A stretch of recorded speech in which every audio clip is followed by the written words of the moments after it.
Hello, everyone. This is Sean from the Soccernostalgia blog. I have the pleasure to interview Mr. Jakub Drożdż. Mr. Drożdż is the founder of Polish Football Almanac and a football enthusiast. This interview is separate from a podcast series. This video interview will serve as a companion piece to a written blog presentation on the East Germany versus Poland World Cup qualifier of October 10, 1981, looked from a Polish perspective. Hello, Mr. Drożdż. Thank you for this interview. Hello, Sean. Thank you for having me here. Pleasure, as always. Thank you. So, before we begin to discuss this match, we should remind everyone that you were perhaps too young to have lived the experience of this match as a witness. Therefore, your views are that of a historian who has read up on this match, I presume, or That's right. heard That's about right. it. Yes. So, I was a couple of months old back then, so yeah, don't remember much. So let's start off by putting in perspective the fortunes of both of these nations since the 1974 World Cup, where both had made positive impressions. Yeah, obviously I can talk much more about Poland, and obviously this 74 World Cup, it was the highlight of our Polish football history. 2 years before we won this Olympic gold, and that marked the beginning of the best period in our history. So 74 was the most important point, the biggest success, still is. But later, 2 years later at the Olympics, we finished second. But it was Olympics, but still it was perceived as some kind of disappointment. Then there was the World Cup in 78, and to this World Cup to Argentina, we went as one of the contenders. In fact, we finished fifth. So that was a huge disappointment, because everyone in the country believed we could really achieve something more. So that all led up to this 80 and 82 World Cup. And still, we were in this best period of our football history. Let's go to the start of the qualifiers for the 1982 World Cup. Can you discuss the run-up of the events in the Polish camp in December 1980 that led to a number of suspensions? That is right. That was that's supposed to be the typical training camp, another qualifying campaign for the World Cup. We were in group with Malta and East Germany. So it was like just another qualifying session for us. But yeah, it started in November, in fact, 1980, when the Polish team gathered in Warsaw before the training camp in Italy, because Polish FA decided that Polish team, before going to Malta, they will have some short training camp in Italy as a preparation for this match. So at the end of November, players gathered in the hotel in Warsaw before flying to Italy. So quite typical story. One thing, the head coach, Ryszard Kulesza, wasn't in the hotel with the players. He lived in Warsaw, so he stayed in his apartment, and the players were taken care of by assistant coach, Mr. Blaut, as I remember.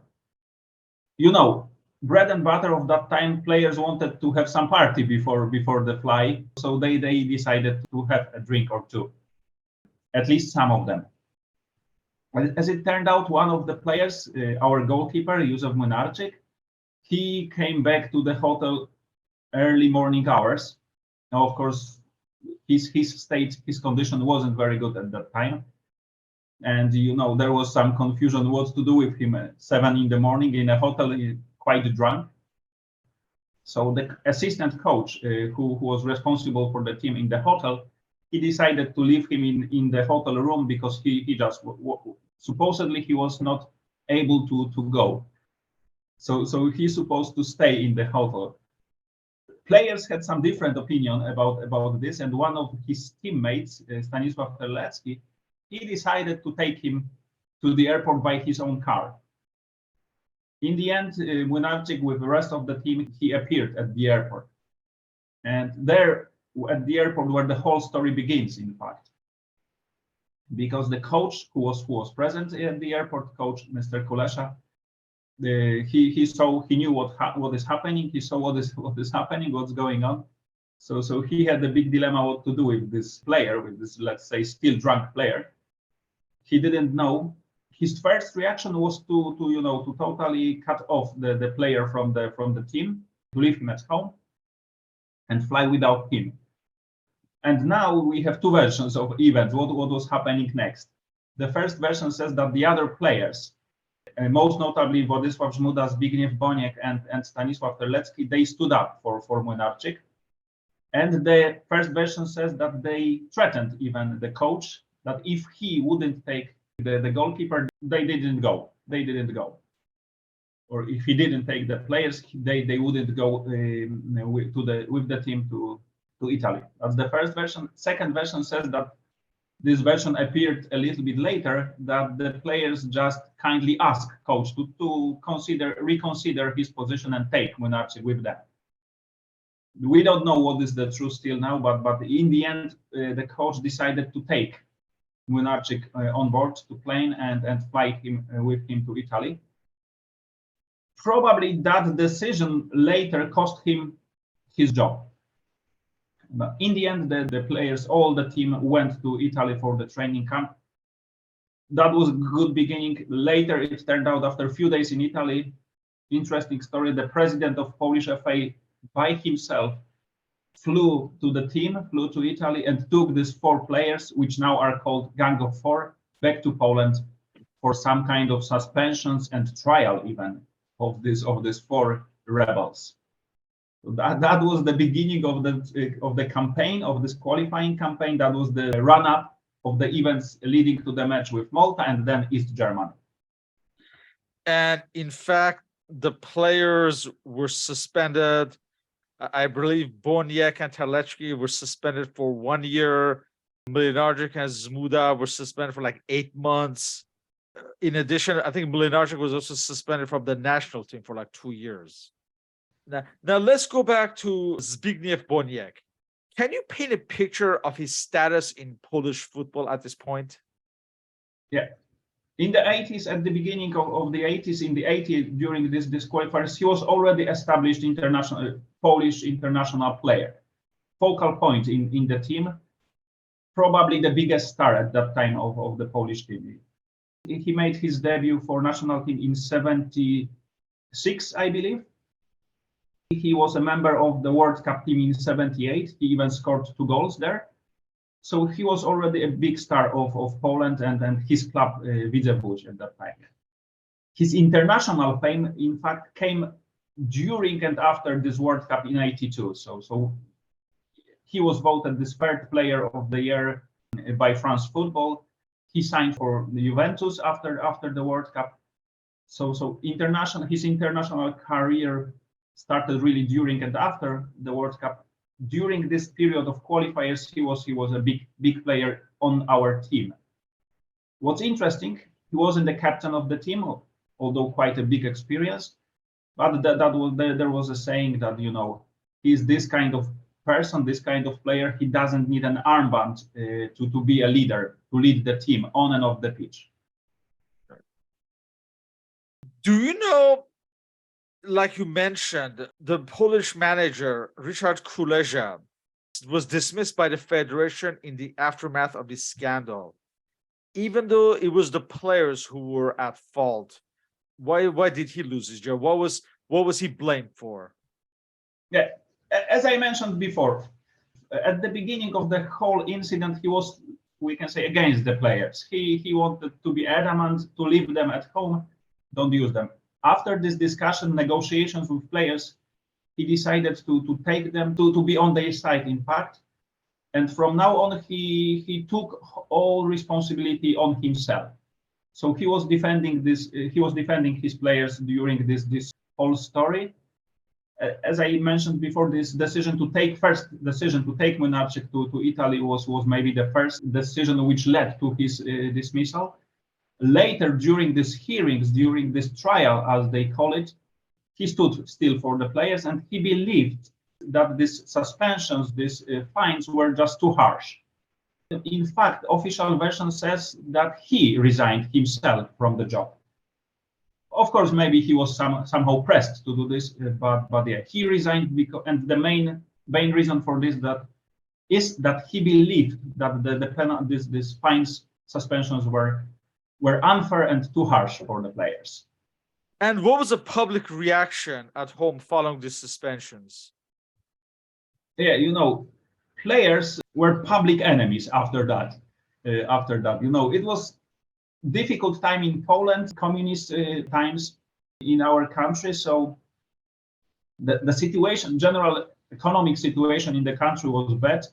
We can say in a nutshell. And this kind of incident was somehow for the government, for the communist government in Poland, that was somehow a good occasion, to distract attention from all this what is happening in the country to something else.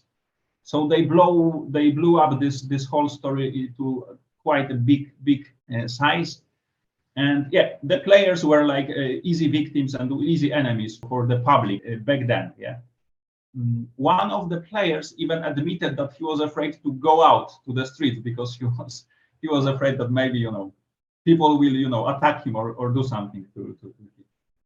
The big picture of the story is that the players were like victims and they should be punished for what they did, and it shouldn't be like that, shouldn't behave like that in the public eye. The man appointed to replace Kulesza was Antoni Piechniczek. Can you describe his background and his trajectory up to that point? Right. He was a very decent league coach back then, quite young, because I believe he was 38 when he took over from Kulesza. Good league coach, but without much success. At least when we talk about some any trophies. He was in charge of few Polish teams in the top flight. He won only this, League Cup in Poland, so minor competition, minor trophy, and that was his only, let's say, achievement before taking over. This time in the Poland national team, that was in fact his best moments. He was the coach until 86. Of course, in 82, he won this third place during the Spain World Cup. And still, he is the only Polish coach who qualified for the World Cup twice, because obviously he did it also in 86. After that, he left the Polish team in 96. He won the championship title in Poland with Górnik Zabrze. Later, he was also the head coach of national teams of United Arab Emirates, of Tunisia in the 80s and 90s. And what is interesting, he came back to the role of Poland head coach in 96, but back then without much success, no qualifications for major tournaments. His first important match was, in fact, against East Germany at Chorzo for the World Cup qualifier in May 1981. And Poland won this match 1-0. Now, was there a feeling that qualification was within their grasp, or was there still apprehension ahead of the trip to Leipzig in October?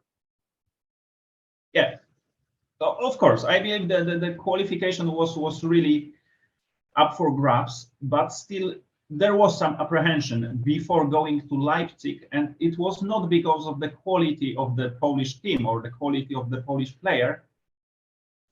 As far as I know, the Polish team, Polish camp was afraid of some, let's say, off-the-pitch incidents connected with East Germany. Piechniczek, the head coach, he was even a little bit paranoid about what can happen then there in East Germany. There were some ideas, some opinions that maybe the German players were dirty, taking some illegal substances to enhance their performance. So that was the one concern for our staff. Another one was that maybe East Germans wanted to spoil a little bit and to harm our players by serving some bad food or bad drinks or something like that. So our coach Piechniczek decided to take whole catering, whole food and even water, drinking water from Poland to East Germany for this trip. and he asked players and staff not to use anything local, any food, any drink. I heard the story that even brushing their teeth, players shouldn't use the local water, but they should use the water from Poland. So that was maybe a little bit paranoid, but there were some stories about similar accidents or incidents from East Germany. So I believe this off-the-pitch concerns, this was what most worried our staff and our players. Now, can you discuss the decision and the reasons to reprieve the suspended players ahead of the match in October? Right. Probably there are many reasons for this. There is one basic and very pragmatic one. They were really good players, and that was the reason. They were the key players on that team, and in fact later on during the World Cup. So that was the reason that the suspensions were reduced. Reportedly, the coach Piechniczek, he insisted strongly to get back to these players to the team. And again, funny story here, because of these four rebels, this gang of four, three of these players, Młynarczyk, Boniek, and Żmuda, they admitted to this wrongdoing. They just wanted to get back to the team, and they did. The last one, Stanisław Terlecki, he wasn't aware of the situation. He wasn't aware of the situation that the rest of these players want to admit, and he didn't, because he didn't know. And in fact, he's the only one who never played for Poland again after this incident. These three players who admitted, and in fact they got back to the national team and experienced the best probably times in her lives as far as football is concerned. So ahead of this match against East Germany in October, was there an expectation beforehand that Poland would play defensively away from home? I don't think so. After 5 minutes, we were 2-0 up. So, maybe it shows some kind of attitude of our players that they didn't want to play defensively. They weren't afraid of the opponent. The result was not threatened at any time during this match. So I believe that there was no like, let's keep this 0-0, 0-0, and somehow we will qualify. So let's go through the match. The match was on October 10, 1981 at Leipzig at the Zentralstadion. So let's go through the lineup. Let's start with the hosts, East Germany. We have Hans-Ulrich Grafentin of Carl Zeiss Jena, Konrad Weiss of Carl Zeiss Jena, Hans-Jürgen Dorner of Dynamo Dresden, the captain of the team, Rüdiger Schnuffes of Carl Zeiss Jena, Frank Baum of Lokomotiv Leipzig, Lothar Kurbrüweit of Carl Zeiss Jena, Jürgen Pomerenk of Magdeburg. He replaced by Wolfgang Steinbach of Magdeburg in the 46th minute. Matthias Libbers of Lokomotiv Leipzig, Hans-Jürgen Riediger of Dynamo Berlin, Joachim Streich of Magdeburg, and Martin Troka of Carl Zeiss Jena, team managed by Jörg Buchner. Now let's take a look at the Poland squad managed by Antoni Piechniczek. We have Józef Młynarczyk of Widzio Lodz, captain of the team Marek Ziuba of LKS Lodz. He'd be replaced by Roman Wojcicki of Śląsk Wrocław in the 65th minute, Władysław Żmuda of Widzio Lodz, Paweł Janas of Legia Warsaw, Jan Jalocha of Wisła Krakow, Stefan Majewski of Legia Warsaw, Waldemar Matizik of Górnik Zabrze, Zbigniew Boniek of Widzio Lodz, Grzegorz Lato of Lokeren in Belgium, Andrzej Jarmach of Auxerre in France. He'd be replaced by Andrzej Ivan of Wisła Krakow in the 9th minute. He was injured early on in the match. And Włodzimierz Smolarek of Widzio Lodz. So as you mentioned, Poland took a 2-0 lead within the first 5 minutes.